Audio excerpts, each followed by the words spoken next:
Okay, this is going to be another short video about the Industrial Development Agency, another aspect of it that I became aware of just recently. So let me share my screen.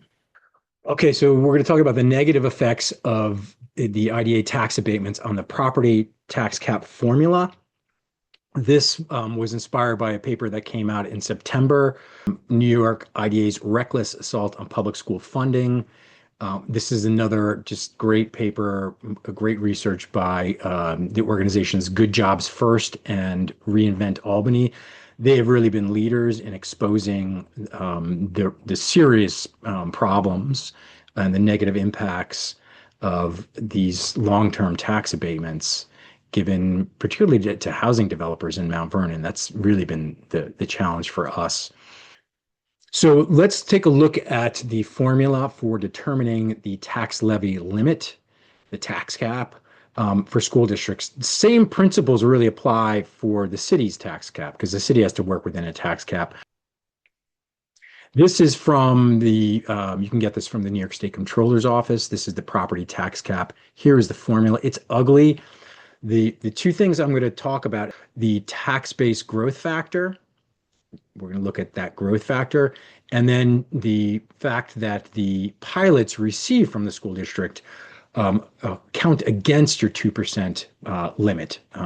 So they're subtracted from the allowable growth factor. I just wanted you to see this here.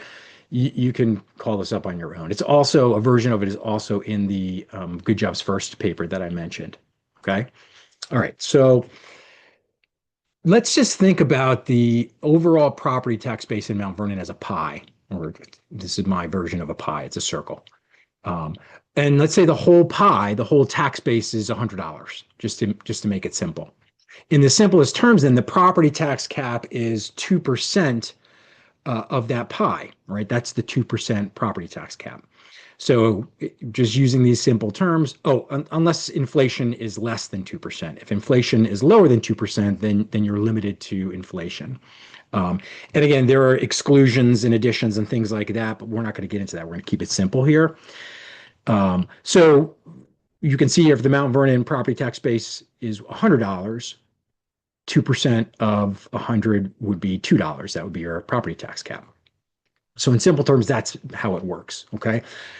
So the growth factor in the formula, the way that works is if a new building is added to the tax rolls, a developer comes in, they build a building having nothing to do with the IDA, they pay their full taxes, and let's say the taxable value of that building is $5, that value, that taxable property gets added to the overall property tax base, right?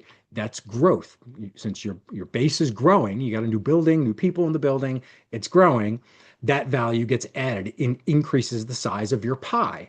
And since you increase the size of the pie, the real dollars, the 2% of that, the real dollars will increase as well. So now you're 2%, instead of 2% of 100, you've added $5 to the pie. So 2% is of 105, that's $2.10. Okay. That's how the growth factor works. And again, in very, very basic terms, that's how it works. Here's the problem, though, with the Mount Vernon Industrial Development Agency project. When a new building is built and it's a project of the Mount Vernon Industrial Development Agency, that building does not get included in the tax base. So let's say that same building is built in the city, but it's not just a building that someone develops and pays taxes on. They come in and they get they become a project of the Mount Vernon Industrial Development Agency. Well, now that $5 is not added to the property tax base. It seems unfair, right? Well, why? The question is why? Why wouldn't it be added? It's new growth. And the reason is that they don't pay taxes, right? So the Mount Vernon IGA project doesn't pay taxes. It's essentially sheltered from taxes by being a project of the IDA, which is considered a public benefit corporation. So it doesn't pay taxes. In fact, the title of the building is really signed over. It becomes part of the IDA. That's it. That's how they avoid the taxes. And then instead of paying the taxes to the school district or the city or the county, the building owner makes these payments in lieu of taxes, instead of taxes, called pilots. And they make those payments directly to the Mount Vernon IDA. The Mount Vernon IDA distributes those monies to the school districts, the school district, the city, and the county.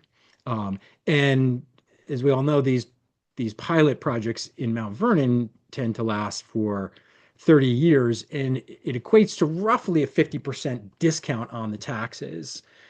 It's front loaded, so the pain is felt earlier in the project. It's closer to paying full taxes when you get to the end of the term, the 30 years, although sometimes these deals are reworked.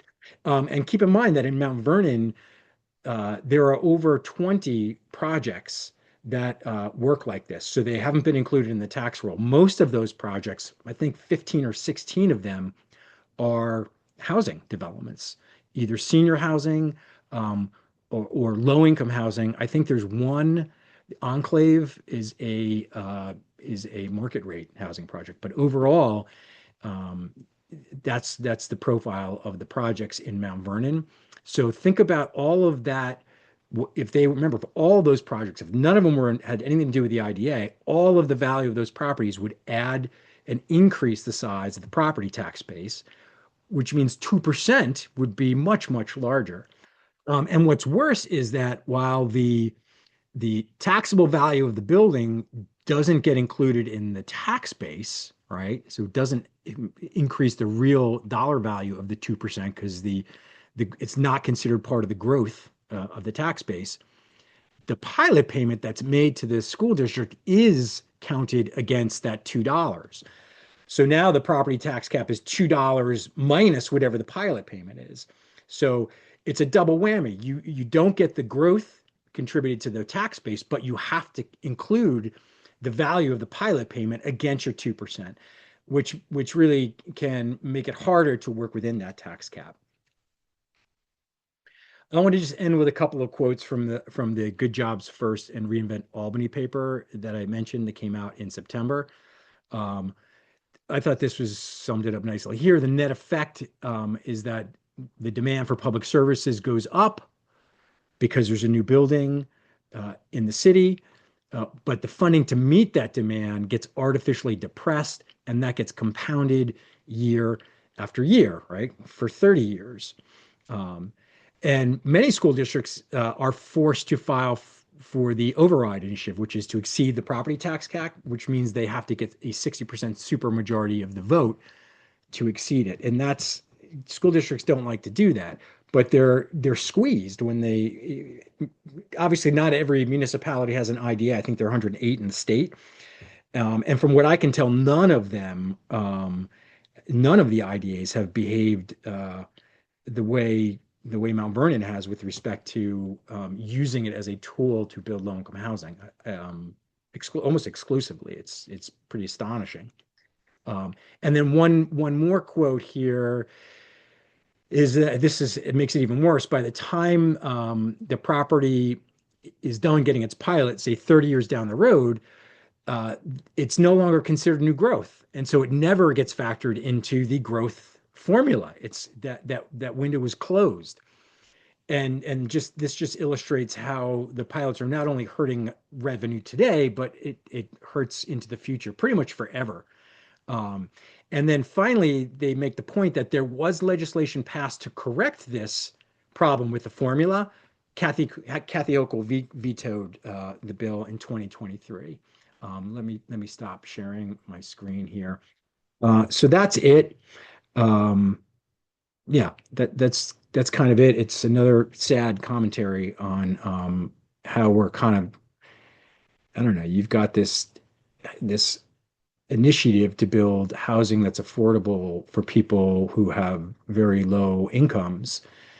And it seems like we're doing it on the backs of our public school children. That's a real problem. Anyway, let me end there.